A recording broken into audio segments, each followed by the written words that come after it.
Hi everyone, welcome back to the bankers grade.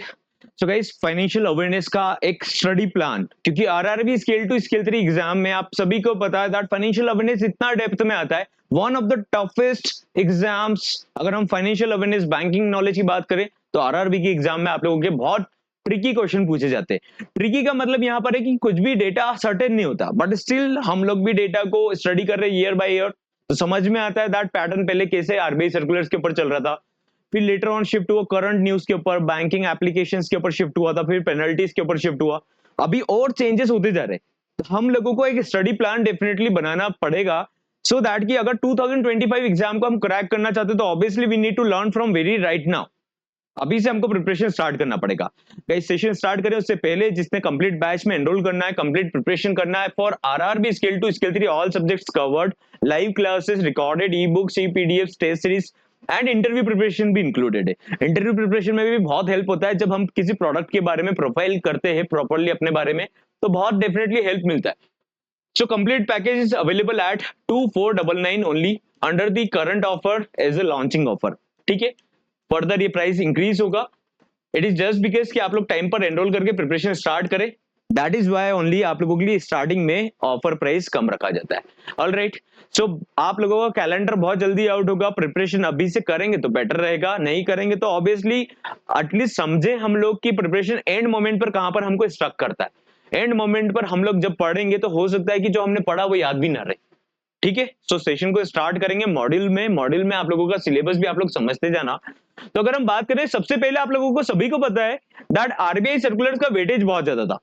एकदम से 2020s में आप लोगों को सुनने में आया था दैट आरबीआई सर्कुलर्स पढ़ना है, आरबीआई सर्कुलर से एग्जामिनेशन में क्वेश्चन आ रहे, अच्छा वेटेज भी आ रहा था, 40 मार्क्स का पेपर होता है, 20-25 क्वेश्चंस भी देखने को मिल रहे थे। ठीक है, साथ में उस टाइम पर एक और ट्रेंड था, क्योंकि बैंकिंग बूम पर था, तो ऑब्वियसली नए नए पोर्टल्स एप्लीकेशंस आउट हो रहे थे, पेनल्टीज भी लग रहा था, तो इनके ऊपर भी क्वेश्चन आ रहा था। फिर एक क्वेश्चन कॉमन बन रहा था कि जीडीपी के ऊपर, जीडीपी किसका कितना बड़ा। एक क्वेश्चन बन रहा था ऑब्वियसली यहाँ पर इन्फ्लेशन के ऊपर, और साथ में जीडीपी बढ़ा से मतलब किसने कितना फोरकास्ट करा। फिर आ रहा था पैटर्न की इन्फ्लेशन कितना चल रहा है, जो न्यूज में चल रहा है। फिर जीएसटी कलेक्शन, जीएसटी भी नया नया ही था एक तरीके से, जीएसटी कलेक्शन के ऊपर चल रहा था। साथ में अगर हम बात करें तो फास्टैग के ऊपर भी क्वेश्चन बन रहे थे। अगर हम बात करें तो जो लेटेस्ट ट्रेंड चल रहा था 20s में, लेटेस्ट ट्रेंड, उसके ऊपर क्वेश्चन बन रहे थे। आज की डेट में अगर हम बात करें तो क्यों क्वेश्चंस देखने को नहीं मिल रहा है इतना ज्यादा, क्योंकि it is very common nowadays. पहली चीज, पीओ क्लर्क से क्वेश्चन क्या करेंगे। फिर सेकंड पॉइंट, तो आरबीआई सर्कुलर्स का वेटेज ऑलरेडी कम कर दिया, क्योंकि जो नया अपडेट आता है उसमें पुराने अपडेट्स में क्वेश्चन पूछ लेते, उसको हम बोलते हैं स्टैटिक से पूछना। अब सपोज करते हैं आरटीजीएस के ऊपर कुछ क्वेश्चन आ गया, क्या पेनल्टी या मैक्सिमम चार्जेस कितना हो सकता है, तो आपको क्या लगेगा कि स्टैटिक से आ गया, बट वो आरबीआई सर्कुलर का मास्टर डायरेक्शन से आया, प्रोडक्ट वाइज मास्टर डायरेक्शन रहता है। आपको ये बात समझ में आता होगा। नाउ लेट अस अंडरस्टैंड कि जब इवोल्यूशन हो रहा है, चेंजेस हो रहा है, तो हम लोग अभी करंटली ऐसा क्यों हो रहा है कि पैटर्न को ट्रैक नहीं कर पा रहे। उसमें सबसे बड़ा की फैक्टर आता है कि डेटा को रिवाइज नहीं करना। आप समझ तो बहुत सारा लेंगे, आप पीडीएफ इधर उधर बहुत सारे डेटा को रेफर कर भी लेंगे, but the point is, are you able to retain it और नॉट। सबसे बड़ा मॉड्यूल आप लोगों को फॉलो करना है जहां पर रिलेवेंट कंटेंट मिले, प्लस आपकी लर्निंग के ऊपर ध्यान दो कि आपके पास में सपोज करते अगर 4 महीने का टाइम है तो आप कैसे स्टैटिक पोर्शन को कवर करके रखेंगे। This is a very important point. जब भी आप प्रिपरेशन करें, आपके पास में ऐसा नहीं रहेगा कि आपने 100 पेजेस करा और 8 मंथ्स का आपने 1000 पेज याद कर लिया और हमेशा रट लिया। It is not an easy task, understand this please. इस बात को समझिए। आपको कुछ भी पीडीएफ मिलता है तो आप उसको रेफर मत करिए एकदम से ऑल ऑफ सडन, चाहे बैंकर्स ग्रेड का मिल रहा हो। आपको क्या रेफर करना है, आप step by step wise module को समझे। आज सेशन में हम लोग मॉड्यूल को ही समझने वाले, तो सेशन को ढंग से देखिएगा। एंड आपने चैनल को सब्सक्राइब नहीं करा है, फर्दर आप लिटिल वैकेंसीज के लिए प्रिपरेशन करना चाहते हो, our approach is very practical. Indeed अगर हम बात करें तो हम लोग कभी भी किसी चीज को एकदम बड़ा करके नहीं बताते, वेरी स्पेसिफिक होकर बात करते हैं। दैट अनसर्टेन है सिलेबस, तो अनसर्टेन है। फाइनेंशियल अवेयरनेस है, करंट से रिलेटेड से डेटा आ सकता है, स्टैटिक से भी आ सकता है। तो वो पेपर के ऊपर डिपेंड करता है। पेपर टफ होगा तो सभी के लिए होगा, नहीं होगा तो सभी के लिए नहीं होगा। बट द थिंग इज, आपके पास जब टाइम है, जब पैटर्न हमको पता चल रहा है, 2 साल से हम देख रहे हैं कि yes pattern out of the box जा रहा है, तो let's prepare that ways only. उसके लिए अभी राइट टाइम है।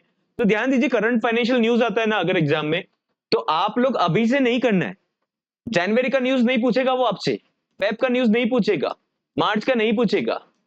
ठीक है, तो सबसे पहला कॉन्सेप्ट दिमाग में लगा लीजिए, करंट फाइनेंशियल न्यूज केवल इंपॉर्टेंट, वेरी वेरी इंपॉर्टेंट पढ़ना है, डे टू डे वाला नहीं पढ़ना है। हो सकता है अप्रैल के बाद में नया फाइनेंशियल ईयर स्टार्ट होगा तो पूरा डेटा चेंज हो गया, तो क्या करेंगे उसका, राइट। तो इतना डेटा पाइल अप नहीं करना है, जितना करना है इतना समझ में आए, पहला पॉइंट। क्योंकि आपने जब पढ़ा, सपोज करते हैं आपने जुलाई में स्टार्ट करा प्रिपरेशन करना, सितंबर में एग्जाम हुआ, तो चैलेंज क्या आया, आपने प्रीवियस भी पढ़ा, जुलाई के बाद का भी पढ़ा, और कुछ भी एग्जाम में याद नहीं आया, सब टर्म्स सुनी सुनी लगती है। सपोज करते योजना से क्वेश्चन आया तो आप कंफ्यूज हो गए, क्यों हुए कंफ्यूज, क्योंकि आपके पास टाइम नहीं है गाइस, अंडरस्टैंड दिस। तो आपको सबसे पहले क्या करना है, बेसिक्स क्लियर करना है, क्योंकि उसका कोई क्राइटेरिया नहीं है। जब आप फाइनेंशियल न्यूज पढ़ेंगे तो उसमें दो कैटेगरी बनता है, एक तो न्यूज का जो पॉइंट हुआ वो पढ़ लिया, और फिर होता है उसका स्टैटिक पोर्शन, या फिर अगर बैंकिंग कोर बैंकिंग से तो उसका मास्टर डायरेक्शन, लॉकर के ऊपर कुछ न्यूज चल रहा है तो उसका मास्टर डायरेक्शन क्या बोलता है, कितना पेनल्टी है, सब कुछ पढ़ना पड़ेगा। क्वेश्चन कहीं से भी आ सकता है, हम ऐसा नहीं बोल सकते कि क्वेश्चन आ ही जाएगा, नहीं आएगा।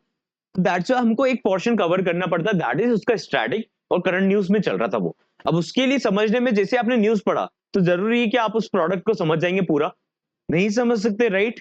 तो अभी आपके पास जब टाइम है, जब जैसा मैंने आपको बताया कि अभी से जनवरी फरवरी मार्च अप्रैल का डेटा अभी से कलेक्ट नहीं करना है, इंपॉर्टेंट करना है, तो इस टाइम पर आप लोग कोशिश करें दैट आप लोग बेसिक्स स्ट्रॉन्ग करें।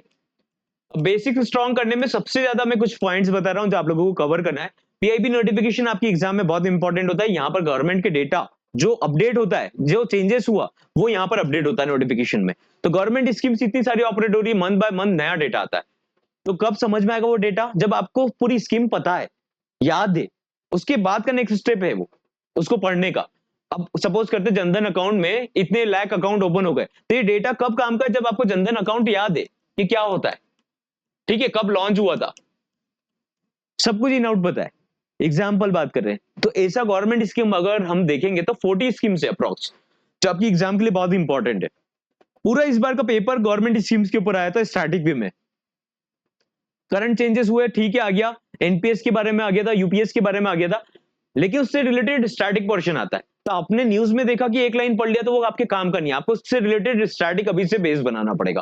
कुछ इंपॉर्टेंट पॉइंट्स मैं आपको बता रहा हूं, जैसा कि पीएसएल के ऊपर कंफर्म क्वेश्चन आता है, आता आ रहा है, और आएगा भी सही। PSL is one of the very important portion, अगर आरआरबी की एग्जाम से कंसल्ट करे तो अदर एग्जाम में भी इसको पूछा जाता है। बेसल आप क्लियर कर लीजिए, बेसल का भी क्वेश्चन आपको हर बार एग्जाम में देखने को मिलेगा, ठीक है। इस बार तो जो करंट में अपडेशन आया उसका डेट पूछ लिया था, या फिर by all India financial institution को कब तक बेसल नॉर्म्स को फॉलो करना है, तो उस पर परसेंटेज पूछ लिया था।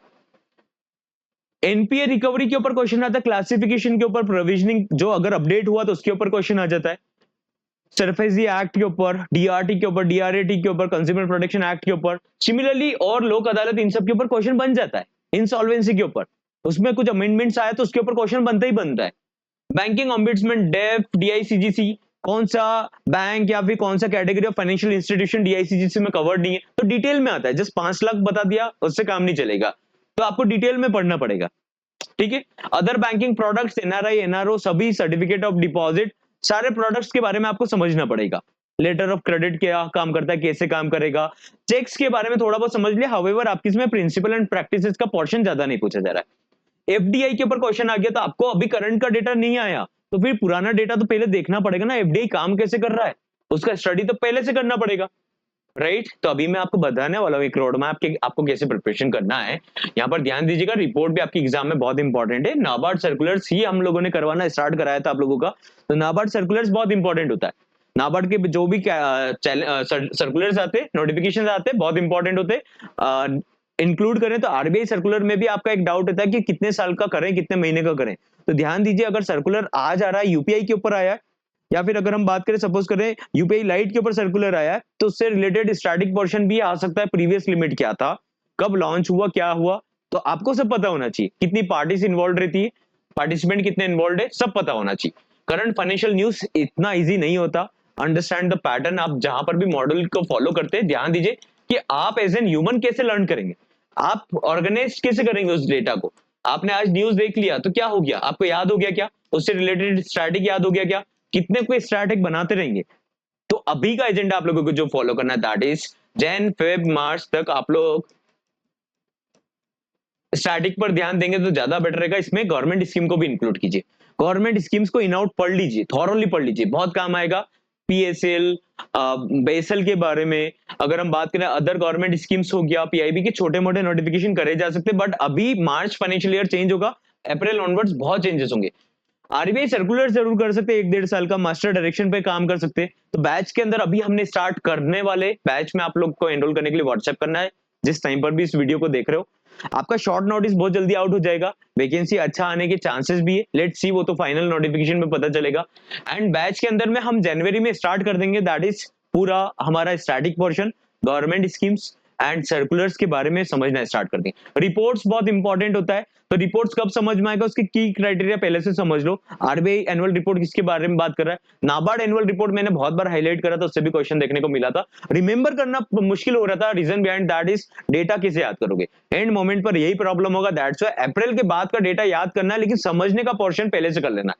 अप्रैल से पहले पहले समझने का पोर्शन पूरा कंप्लीट हो जाए, दैट इज स्टैटिक पोर्शन आपका कंप्लीट हो जाए, लेंडिंग के पोर्शन सारा कंप्लीट हो जाए, बेसल पीएसएल डिपॉजिट टेकिंग के बारे में, बाकी आपका प्रिंसिपल एंड प्रैक्टिसेस का ज्यादा रोल नहीं रहता, फाइनेंशियल लिटरेसी के बारे में, तो जो भी की टर्म्स चल रहा है बैंकिंग में न्यूज में, उनसे रिलेटेड स्टैटिक पोर्शन जो यूजुअली पूछे जाते हैं वो कवर कर लेंगे, गवर्नमेंट स्कीम्स कवर कर लीजिए। लेटर ऑन फिर मंथ बाय मंथ आप फाइनेंशियल न्यूज देखेंगे तो आपको स्टैटिक को नहीं करना पड़ेगा अलग से, आप जो वर्ड पढ़ रहे हो आपको समझ में आ जाएगा, एक लाइन पढ़ोगे तो पूरा याद हो जाएगा। सपोज करते बेसल का कुछ नया अपडेट आया तो बस उतना पढ़ोगे, काम चल जाएगा, क्योंकि आपने स्टैटिक पूरा कर लिया। पीएसएल में कुछ चेंजेस आया, कोऑपरेटिव का नया टारगेट आया तो आप लोगों को पता चल जाएगा, अचीवमेंट आया तो पता चल जाएगा। रिपोर्ट्स आपको पढ़ना आ गया तो ऑब्वियसली आप लोग क्या करेंगे, बस आपको चेंजेस देखना है, इन्फ्लेशन कितना हुआ, कितना प्रोजेक्टेड करा, इससे ज्यादा फिर आपको फंडिंग देखना है कि कितना फंडिंग और होगा। प्रीवियस ईयर से भी क्वेश्चन आता है तो हम लोग अभी का स्टैटिक पोर्शन कंप्लीट कर लें, that's a complete road map जो आप लोग फॉलो करेंगे। हम डैम श्योर ये हम लोग कंटिन्यूस ईयर बाय ईयर देखकर, पैटर्न को देखकर समझ पा रहे हैं, क्योंकि we by being at this end हम लोग को इजीली ट्रैक करने में आता है कि चैलेंजेस आ कहां रहे। आपको नोट्स मिल गया 2 दिन पहले, आप पढ़ के एग्जाम दे दोगे क्या, पढ़ लोगे, लेकिन प्रैक्टिकली सोचो एक बार कि क्या हम उसको एग्जाम में अप्लाई कर पाएंगे। अभी से डेटा कर लोगे तो फिर आप अप्रैल के बाद का डेटा कैसे याद रख पाएंगे, इतना डेटा हो जाएगा, 1000-2000 पेज हो गया तो कैसे याद कर पाएंगे अदर सब्जेक्ट्स भी, राइट। तो आप टेक्निकल सब्जेक्ट को ज्यादा पढ़िए, that is static portion, government schemes को अभी से पढ़िए, फिर उससे रिलेटेड जो करंट न्यूज में चलेगा अप्रैल ऑनवर्ड्स वो पूरा करना स्टार्ट कर दीजिए। क्लास के अंदर सेम तरीके से मॉड्यूल फॉलो होगा, बैच में एनरोल करने के लिए आप लोगों को व्हाट्सएप करना है, further details are there on your screen, team will help you out with the manual payment process. जिस टाइम पर भी आप इस वीडियो को देख रहे हो ऑलरेडी एनरोल्ड हो तो आप टीम को कम्युनिकेट कीजिएगा, सो दैट कि आपको एलिजिबल जो भी प्राइसिंग रहेगा उसमें आप लोगों का एनरोलमेंट हो जाएगा। ध्यान दीजिएगा 2499 प्राइस अभी कुछ टाइम के लिए है, लेटर ऑन इसको रिवाइज करना रहेगा, ऑब्वियसली सारा सब्जेक्ट्स कवर होना, टेस्ट सीरीज इंक्लूड होना, e books e PDF include होना, नोट्स अवेलेबल होना, एमसीक्यूज जनरेट होना, लाइव डाउट सेशन आप लोगों के अरेंज होना, ऑल्सो इंटरव्यू का प्रिपरेशन इंक्लूड होना, आपके कॉमन डाउट्स का क्वेरी रिजॉल्व होना। तो it takes a lot of efforts, I hope आप लोग इस बात को समझते होंगे। एंड अगर आप मंथली इसको काउंट करेंगे 200-300 पर मंथ काउंट हो रहा है, विच इज वेरी लोवेस्ट अभी आपके लिए, ठीक है। So I will see you in the next session with other detail, short notice बहुत जल्दी आउट होगा, आप लोग प्रिपरेशन स्टार्ट कर देना।